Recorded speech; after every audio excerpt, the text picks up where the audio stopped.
The massive alien ships dropped out of hyperspace like falling stars. 200 vessels, each one the size of a city, formed a perfect line above Earth. Their hulls gleamed silver and blue under the sun's light. Inside the biggest ship, Admiral Zexathara looked at the blue planet through the viewing screen and felt disappointed. "This is it?" he asked his second-in-command. "This is the famous Earth?" Commander Veltar checked her scanner readings again. "Yes, Admiral. No energy shields around the planet, no orbital weapons, no space stations. Their most advanced technology seems to be simple rockets that barely leave their atmosphere." Admiral Zexathara laughed. The sound came out as a crystal chime from his throat. His people, the crystalline Dominion, had been conquering worlds for 1,000 years. Earth looked like it would be the easiest victory yet. "How many beings live down there?" he asked. "About 8 billion, Admiral. They call themselves humans. They seem to live mostly on land, though they have primitive boats on their water." The Admiral nodded. 8 billion was a good number. That meant plenty of workers for the mining colonies. The humans looked strong enough to dig in the asteroid fields. Their planet had good resources too: water, metals, and forests that could be harvested. "Open a communication channel to their planet," Admiral Zexathara ordered. "Let's get this over with quickly." The communication officer pressed several buttons. "Channel open, Admiral." Admiral Zexathara straightened his tall, crystal-like body and spoke in his most commanding voice. "Humans of Earth, I am Admiral Zexathara of the Galactic Hegemony. Your planet is now under our control. You have 1 hour to surrender completely. Any resistance will result in the destruction of your major cities. This is your only warning." The bridge fell silent. Everyone waited for the usual response: fear, panic, desperate pleas for mercy. That's how it always went with primitive species. Instead, a calm female voice replied. "This is Dr. Sarah Chen, Director of the Terra Defense Initiative. Admiral, you and your fleet have exactly 3 hours to leave our solar system. This is your only warning." The alien bridge erupted in what sounded like musical laughter. Admiral Zexathara was so amused he had to sit down. Did she just threaten us?" Commander Veltar was laughing so hard her crystal body was glowing. "Admiral, should we broadcast this? The whole galaxy would find it hilarious." "Yes, do it," Admiral Zexathara said, wiping tears from his multifaceted eyes. "Send this conversation to every world in the hegemony. Everyone needs to hear this." Within minutes, the exchange was playing on screens across 12 different star systems. Billions of alien citizens watched the primitive humans threaten the mighty galactic hegemony. Social media platforms exploded with jokes and memes. The humans were instantly famous across the galaxy as the most foolishly brave species anyone had ever encountered. On the bridge of the flagship, Admiral Zexathara was still chuckling. "Dr. Chen, let me explain something to you. We have 200 warships above your planet. Each one carries enough firepower to destroy your largest cities. We have conquered 47 worlds. We have never been defeated. Now, I'll ask again. Do you surrender?" Dr. Chen's voice came back just as calm as before. "Admiral, let me explain something to you. You have 3 hours. I suggest you use them wisely." The laughter on the bridge died down. Admiral Zexathara felt a tiny flicker of annoyance. These humans were more stubborn than most. "Very well. If you insist on a demonstration." He turned to his weapons officer. "Target their largest ocean. Fire 1 destroyer beam. Let's show them what happens to worlds that don't cooperate." The weapons officer hesitated. "Admiral, are you sure? A destroyer beam in an ocean could cause massive waves. It might kill millions of them." "That's the point," Admiral Zexathara said coldly. "They need to understand their place." The destroyer beam charged up with a high whining sound. The massive weapon on the bottom of the flagship began to glow white hot. Energy readings spiked across all the monitors. Firing now, the weapons, officer announced. A beam of pure energy lanced down from the ship. It was bright enough to be seen from space, hot enough to vaporize anything it touched. The beam struck the Pacific Ocean with the force of 100 nuclear bombs, and then something impossible happened. The beam simply disappeared, not absorbed, not deflected, not scattered. It hit the water and vanished completely, as if it had never existed at all. Admiral Zexathera stared at his screens. What just happened? I don't know, Admiral, the weapons officer stammered. The beam fired correctly. All systems show normal operation. But there's no explosion, no energy, signature, nothing. Fire again, Admiral Zexathera ordered. Full power this time. The second beam was twice as strong as the first. It lit up half the Pacific Ocean as it struck the water. Again, it simply vanished without a trace. Commander Veltar was frantically checking her instruments. Admiral, this is impossible. Our weapons don't just stop working. There's nothing on this planet that should be able to absorb that much energy. Dr. Chen's voice came over the communication system again. Admiral, you now have 2 hours and 57 minutes remaining. I recommend you start moving your ships to a safe distance.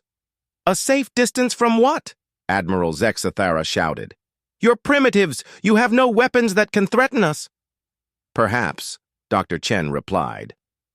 But you might want to ask yourself a question, Admiral. If our planet is so primitive, how did we just make your most powerful weapons completely useless? The bridge fell silent. Admiral Zexathera looked at his officers, and for the first time in his long military career, he saw uncertainty in their eyes. Sir, the scanner operator said quietly, I'm reading some strange energy patterns from the ocean where we fired. It's almost like something down there is actively absorbing our weapons. Admiral Zexathera felt a cold chill run through his crystal body. He looked down at Earth's blue oceans, which suddenly didn't look quite so peaceful anymore. Dr. Chen, he said carefully, what exactly are you people? Her reply was soft, but it carried clearly across the communication channel. Admiral, you're about to find out. 2 hours and 55 minutes remaining. The alien fleet hung in space above Earth, and for the first time since they had arrived, Admiral Zexathera began to wonder if maybe, just maybe, they had made a terrible mistake. Admiral Zexathera ordered his fleet to spread out and prepare for full attack. 200 alien warships moved into battle formation above Earth. Each captain was ready to fire everything they had at the stubborn planet below. All ships report. Ready, Admiral, Commander Veltar announced. We can glass this entire planet in 10 minutes. But Admiral Zexathera was staring at his screens with growing worry. Something was wrong with the Pacific Ocean. The water was moving in ways that made no sense. Scanner operator, what are you reading from that ocean? He demanded. The young officer at the scanner station looked confused. Sir, the water appears to be draining, but not naturally. It's moving in perfect spirals like it's being controlled. Through the viewing screen, Admiral Zexathera watched in amazement as the Pacific Ocean began to empty. The water didn't splash or crash. Instead, it moved in smooth, impossible patterns. Massive whirlpools formed, but they spun too perfectly. The water flowed in directions that ignored gravity and physics. This isn't natural, Commander Veltar whispered. Water doesn't behave like this. Within minutes, billions of gallons of seawater had disappeared. Where the Pacific Ocean had been, massive structures were rising from what should have been the ocean floor. But these weren't ancient ruins or natural formations. They were gleaming metal and crystal constructions that dwarfed the largest alien.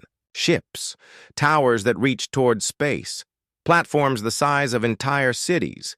And beneath them, Admiral Zexathera could see that the ocean floor itself was artificial. Those aren't natural formations, the scanner operator said in a shaking voice.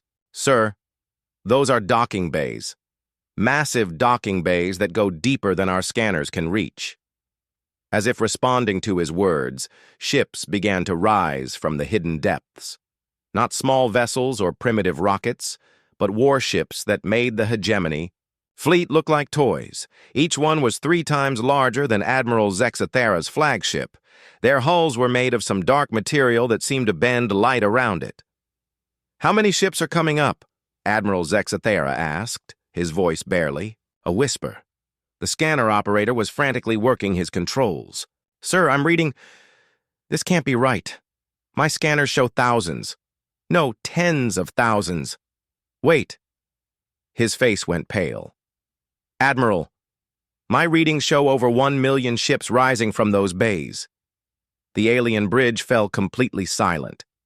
Through the viewing screen, they could see the human fleet emerging like a dark tide. The ships moved with perfect coordination, forming patterns that were beautiful and terrifying at the same time. Dr. Chen's voice came over the communication system. Again. "Admiral, you seem confused. Perhaps we should clear up a misunderstanding about human history." The human ships continued rising. Admiral Zexathara realized that each one was not just larger than his vessels, but also more advanced. Their hulls showed no seams or joints. They moved without any visible engines, and there were so many of them that they blocked out the sun over half the Pacific. "You see, Admiral," Dr. Chen continued, "your intelligence about Earth was wrong. Humans didn't evolve on the surface of this planet. We evolved in its oceans. What you see on land, our cities, our farms, our primitive technology, that's just where we keep our pets and grow our food." More ships kept rising. The ocean bed revealed itself to be layer after layer of hidden construction, docking bays that went down for miles, manufacturing facilities the size of mountains, cities that had been hidden beneath the waves for who knew how long. "The surface of Earth is like a garden to us," Dr. Chen explained. "A nice place to relax and grow things. Our real civilization has always been in the deep waters." Admiral Zexathara watched as his powerful fleet became surrounded by vessels that outnumbered them 5,000 to 1. The human ships didn't form crude battle lines like most military forces. Instead, they created a perfect sphere around the alien fleet. Each ship was positioned with mathematical precision. "Commander," he said quietly, "how is this possible? Our scouts surveyed this system. We had detailed reports." Commander Veltar was studying her own readings. "Admiral, I think we only saw what they wanted us to see. These ocean structures, some of my deep scans suggest they've been here for thousands of years." The human fleet finished rising from the depths.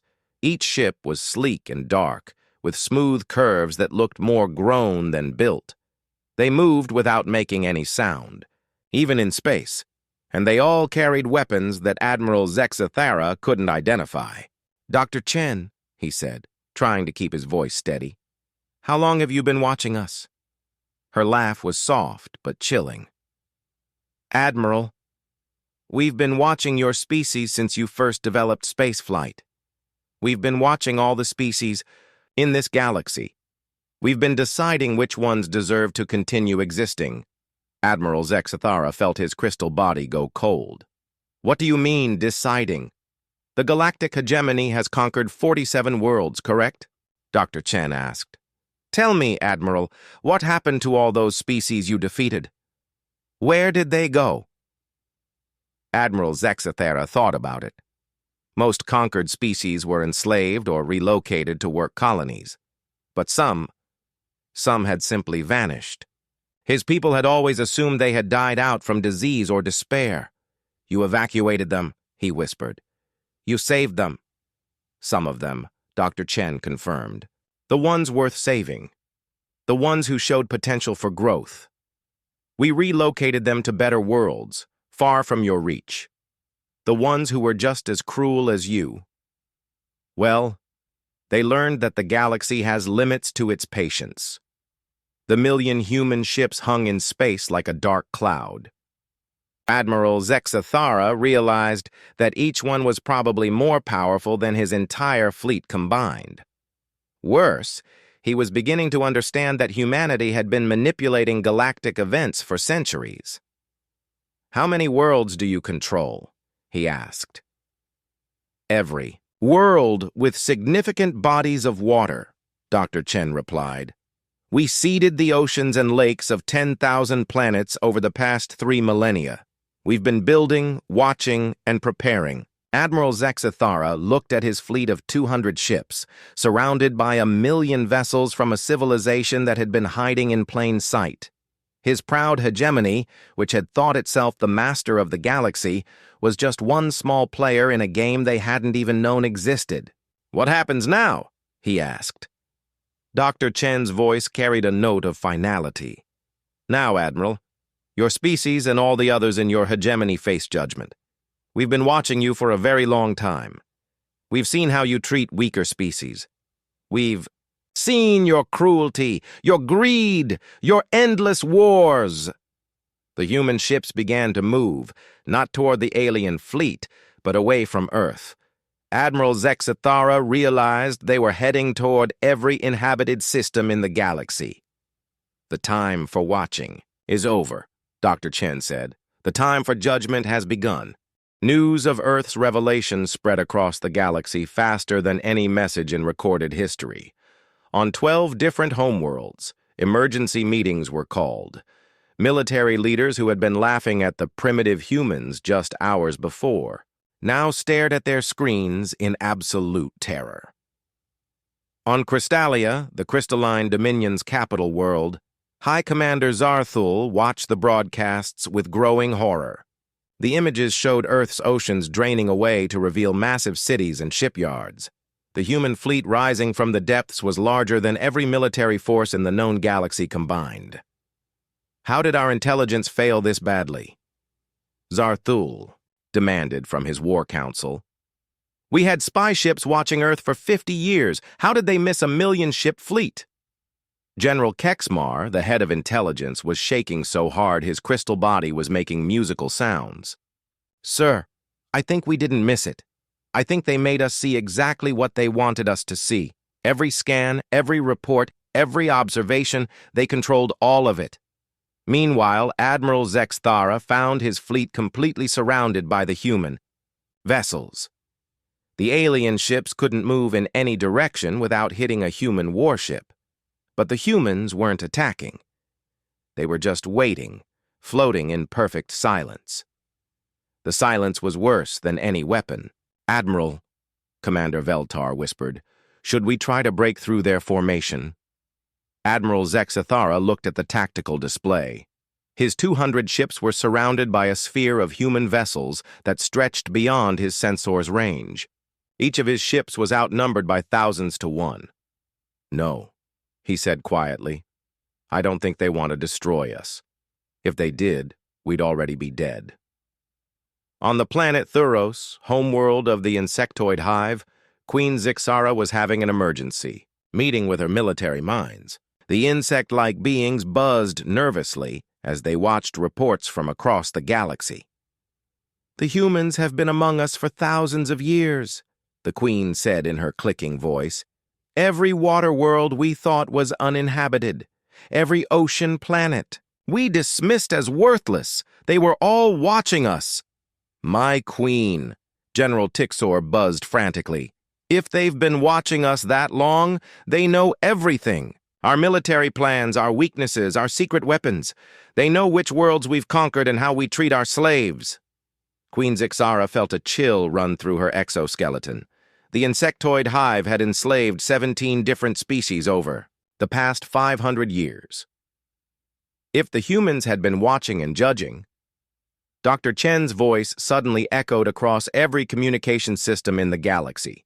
Every ship, every planet, every space station received her message simultaneously. "Citizens of the galaxy," she began, her voice calm and clear. "For the past 3,000 years, humanity has been watching your civilizations develop. We have observed your wars, your conquests, and your treatment of weaker species. We have been deciding whether your races deserve to continue existing. On 100 different worlds, billions of beings stopped what they were doing to listen. In the marketplaces of Viridian Prime, four-armed merchants froze in fear. In the crystal gardens of New Crystalia, artists dropped their tools. In the hive cities of Thuros, entire swarms fell silent. Some of your species have shown promise, Dr. Chen continued. You have created art, music, and philosophy. You have shown kindness to your own people and occasionally to others. These qualities give us hope. But others among you have chosen the path of cruelty. You have enslaved entire worlds. You have destroyed civilizations for sport. You have turned conquest into a game and suffering into entertainment. On the capital world of the Metallic Confederation, President Zondar was frantically calling emergency sessions. His people were known for their advanced technology, but also for their complete lack of empathy. They had wiped out 6 different species just to test new weapons. Sir, his advisor whispered, if the humans have been watching us, they know about the extinction tests. They know about the pleasure worlds where we hunt sentient beings for fun. President Zondar's metallic face showed no emotion, but inside he was calculating odds. If humanity had a 1,000,000-ship fleet hidden on Earth alone, how many ships did they have hidden across the galaxy? Dr. Chen's voice continued broadcasting. Every extinct civilization you thought you had destroyed. Every species that mysteriously vanished from their homeworlds. Many of them were evacuated by our forces and relocated to protected systems far from your reach. On Crystalia High, Commander Zarthul felt his entire worldview crashing down. The Forgotten Ones, the 17 species that disappeared over the past 5 centuries. We always assumed they died from disease or despair after we conquered them. The humans saved them, General Kexmar realized. They've been running a secret evacuation program for millennia.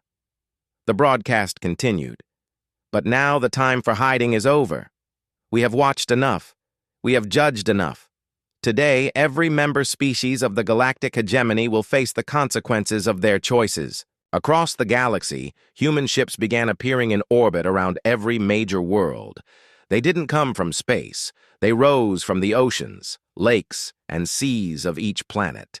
Bodies of water that had seemed natural for millions of years revealed themselves to be human installations. On Viridian Prime, the ocean suddenly drained away to show massive underwater cities.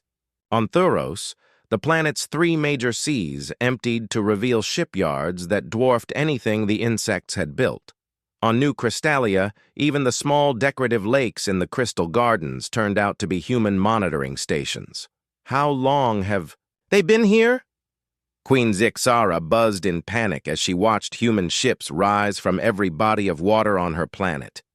The answer came from her oldest advisor, a being so ancient he remembered stories from before the hive's first conquest.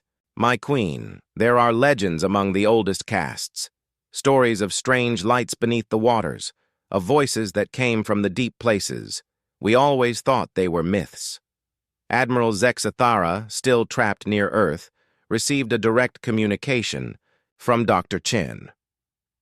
Admiral, you're going to serve as our witness. You're going to watch what happens to civilizations that choose cruelty over kindness. What are you going to do to us? He asked. That depends entirely on what you've done to others, Dr. Chen replied. Every species will be judged based on their actions. Some will be given the chance to change. Others will be relocated to worlds where they can start over. And a few... The transmission paused, and Admiral Zexathara could hear the sound of vast machinery awakening in Earth's depths.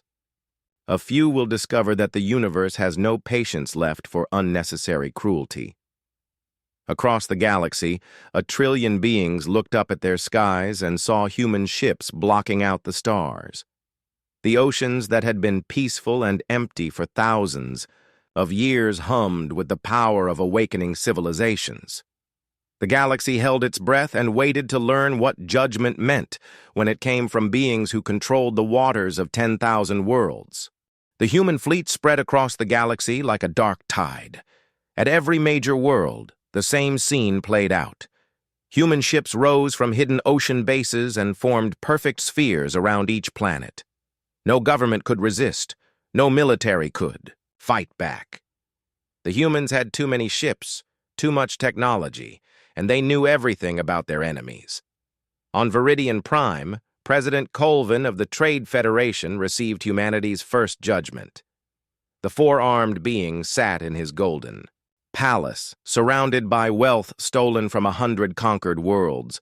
Dr. Chen's image appeared on every screen in his palace. President Colvin, you and your people stand accused of enslaving 42 different species. You have forced billions of beings to work in your mines and factories. You treat sentient life as property to be bought and sold. We were just following galactic law, President Colvin stammered. Conquest is legal. The strong rule the weak. That's how the galaxy has always worked. Not anymore, Dr. Chen replied simply. Outside the palace, human ships had surrounded the planet's capital city, but they weren't firing weapons. Instead, strange beams of light were scanning every building, every street, every person. Within hours, something impossible began happening. The slave markets that had operated for centuries simply vanished. The buildings didn't explode or collapse. They sank into the ground as if the planet itself was swallowing them. The slaves inside were safely transported away before the buildings disappeared. Where are you taking them? President Colvin demanded. To worlds where they can live free, Dr. Chen answered. Worlds we prepared for them long ago in case this day ever came. The human judgment on Viridian Prime continued for days. Every slave was relocated to a better world. Every corrupt official found themselves stripped of power and transported to prison colonies. The planet's weapons were disabled, their military bases sunk beneath the surface. But the regular citizens, the shopkeepers, farmers, and workers who had just been trying to live their lives, they were left alone. The humans didn't punish people for simply existing under a bad government. On Crystallia, the situation was different. High Commander Zarthul watched in amazement as human forces began what they called corrections. The crystal beings had been warlike, but they weren't completely evil. They had enslaved other species, but they also had art, music, and philosophy. Dr. Chen appeared to the High Commander personally.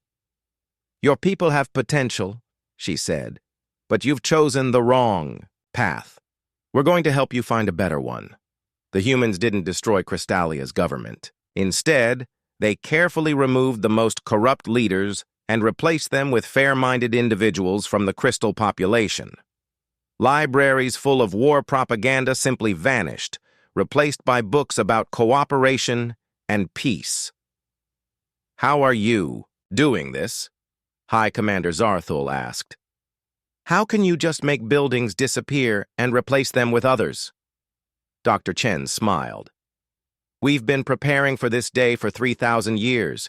We've had time to perfect our methods. The most shocking judgment came on Thuros, homeworld of the insectoid hive. Queen Zixara had ruled through fear and cruelty for 500 years. Her people had tortured other species for entertainment. They had turned genocide into an art. When Dr. Chen's image appeared before the Queen, her message was short and final. Your species has chosen to embrace unnecessary cruelty.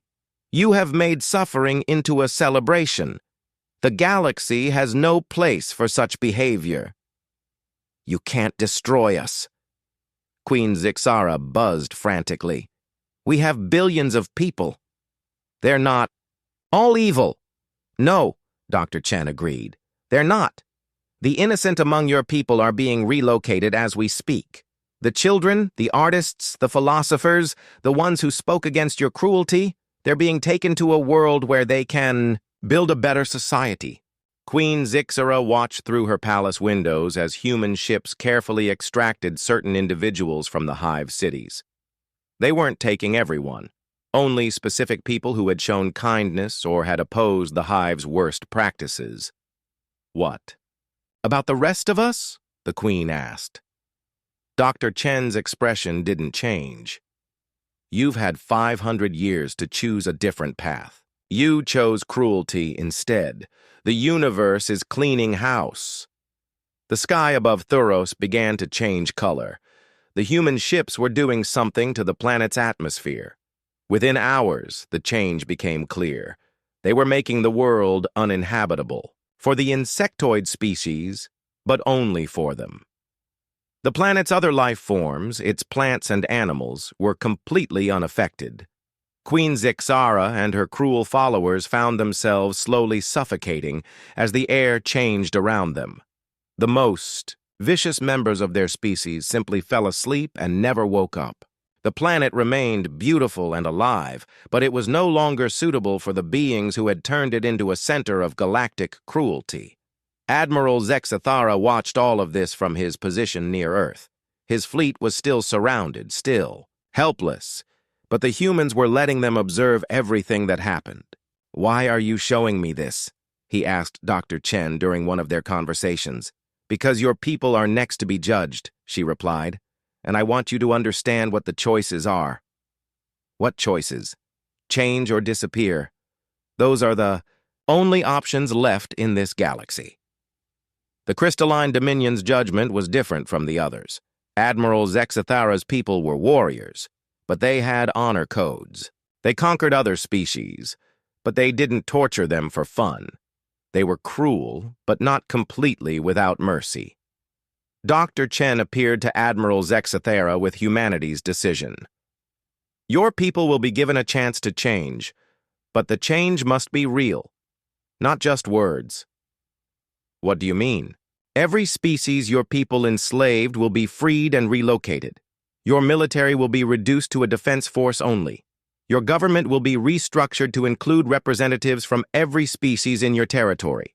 And you, Admiral, will serve as our ambassador to your people." Admiral Zexathara felt relief flood through his crystal body. "We're not going to be destroyed?" "Not if you prove you can change. But understand this. We'll be watching. If your people return to their old ways, if they start conquering and enslaving again, there won't be a second chance." Across the galaxy, the human judgment continued. Some species were relocated to better worlds. Others were given chances to reform their societies. The worst ones, the ones who had made cruelty into a science, simply vanished from existence. But in every case, the innocent were protected. Children were saved. Artists and philosophers were relocated. Anyone who had tried to speak against their society's cruelty was given a new home. The galaxy was being restructured, not through war or conquest, but through careful, precise intervention by beings who had been watching and planning for millennia. And in the depths of Earth's oceans, humanity's true cities hummed with activity as they coordinated the largest social engineering project in galactic history. 6 months after the day the oceans drained, the galaxy was a completely different place. The galactic hegemony no longer existed. In its place was something that had never been seen before, a truly cooperative galactic civilization where different species worked together instead of fighting each other. Admiral Zexathara stood on the bridge of his flagship, but it was no longer a warship. The humans had converted it into a diplomatic vessel. His crew now included beings from 12 different species, all working together to help planets adjust to the new galactic order. Ambassador Zexathara, his new communications officer, said. She was a young human woman named Lisa Park. "We're receiving a message from the Viridian system. They're requesting help with setting up their new government." Admiral Zexathara, now Ambassador Zexathara, nodded. "Set course for Viridian Prime, and please just call me Zexathara. We're all equals. Here now." The journey to Viridian Prime showed him how much had changed. Where once there had been military checkpoints and slave transport ships, now there were peaceful trade vessels and refugee ships carrying former slaves to their new homes. Species that had been enemies for centuries were now working together. On Viridian Prime, President Colvin was gone. In his place was a council made up of representatives from every species that lived on the planet. The former slaves were now equal citizens. The massive factories that had produced weapons were now making medical equipment and tools for terraforming new worlds. "It's amazing," said Dr. Tamara, a former slave who was now the planet's Minister of Education. "6 months ago, my people were property. Now we're helping to run the government." Zexathara marveled at the change. "How did the humans make this happen so quickly?" Dr. Tamara smiled. "They didn't force it. They just removed the people who were preventing it from happening. Naturally, once the corrupt leaders were gone, once the fear was removed, cooperation turned out to be much easier than conquest." Similar transformations had happened across the galaxy. On New Crystallia, former enemies were now creating art together. Crystal, beings and the species they had once enslaved were building beautiful sculptures that combined different cultural traditions. On the reformed worlds of the former insectoid hive, the survivors were learning new ways to live. The children and the few adults who had opposed the hive's cruelty were building a peaceful society. They kept the positive aspects of their culture, their amazing engineering skills, and their ability to work together, while abandoning the violence and torture. But the most amazing changes were happening on worlds that hadn't been part of the hegemony at all. Planets that had been hiding in fear for centuries were now revealing themselves. Species that had been driven into exile were returning to their homeworlds. Zexathara received an invitation to visit one of these worlds, a planet called Harmony, where 17 different species lived together in peace. When he arrived, he was greeted by beings he had thought were extinct. "Welcome, Ambassador," said Elder Mordun of the Gentle Ones. His people had supposedly died out 300 years ago when the crystalline dominion had conquered their world. "We're glad you could visit our new home." "But your people were extinct," Zexathara said in amazement. "We thought the plague had killed all of you." Elder Mordun smiled sadly. "There was no plague. Your people were planning to use our world for target practice. The humans evacuated us the night before your fleet arrived. We've been living here ever since, along with others who were extinct."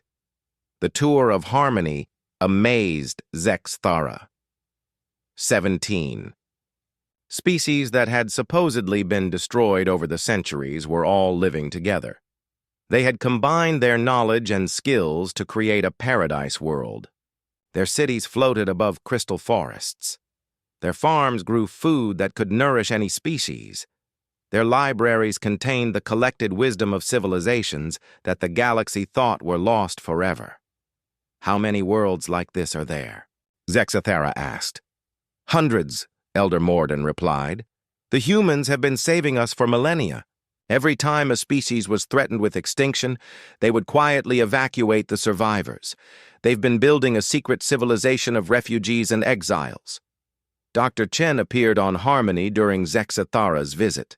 She looked older now, tired, from the massive effort of restructuring galactic society, but she also looked satisfied. "The hardest part is over," she told Zexathara as they walked through one of Harmony's floating gardens. "Most species have adapted to the new way of doing things. Trade is replacing conquest. Cooperation is replacing competition." "What about the humans?" Zexathara asked. "When will we see your real cities? When will you stop hiding in the oceans?" Dr. Chen smiled. "We're not hiding anymore. We're just comfortable where we are. Earth's surface is still our garden, our place to relax and grow food. But our real homes are in the deep waters of 10,000 worlds." She gestured toward the lake at the center of Harmony's main city. "See that lake? That's not just water. That's one of our monitoring stations. We have beings living down there, watching and protecting this world." Zexathara looked at the peaceful lake with new understanding. "You're everywhere, aren't you? Every world with water has humans living beneath the surface. Every world worth protecting," Dr. Chen confirmed. "We learned long ago that the best way to defend something is to be part of it from the beginning." Their conversation was interrupted by an alert from Zexathara's ship. His communications officer, Lisa Park, appeared on his personal communicator looking excited. "Ambassador, you need to hear this. We're receiving signals from outside the galaxy. It looks like there are other galactic civilizations out there, and they're asking to make contact." Dr. Chen didn't look surprised. "We've been in contact with our neighbors for centuries, but they were waiting to see if this galaxy would grow up enough to join the larger community." "You mean there are other galaxies with civilizations like yours?" "Not like ours," Dr. Chen said. "Every galaxy develops differently, but most of them have learned the same basic truth, that cooperation creates more prosperity than conquest. Your galaxy was one of the last to figure that out." 6 months later, Zexathara stood in the new Galactic Congress, a massive space station built in the neutral zone between former enemy territories. Representatives from hundreds of species sat together, making decisions that would affect trillions of beings. The Congress had one simple rule, written into its founding document in the languages of every member species: harm the innocent, and the oceans will judge you. It wasn't just a rule, it was a promise. Across the galaxy, every world with significant bodies of water hummed quietly with the presence of humanity's watchers. They didn't interfere with daily life, but everyone knew they were there. Children on 1,000 worlds grew up with new bedtime stories. Stories about the deep places where wise beings lived. Stories about protectors who watched from beneath the waves. Stories about how the galaxy had learned to be kind because the waters themselves demanded it. And in the deepest trenches of Earth's oceans, in cities that sparkled with the light of 10,000 suns, humanity continued its ancient work of watching, protecting, and ensuring that the galaxy remained worthy of the stars. The age of conquest was over. The age of cooperation had begun. And the oceans of 10,000 worlds sang quietly with the voices of those who had made it possible.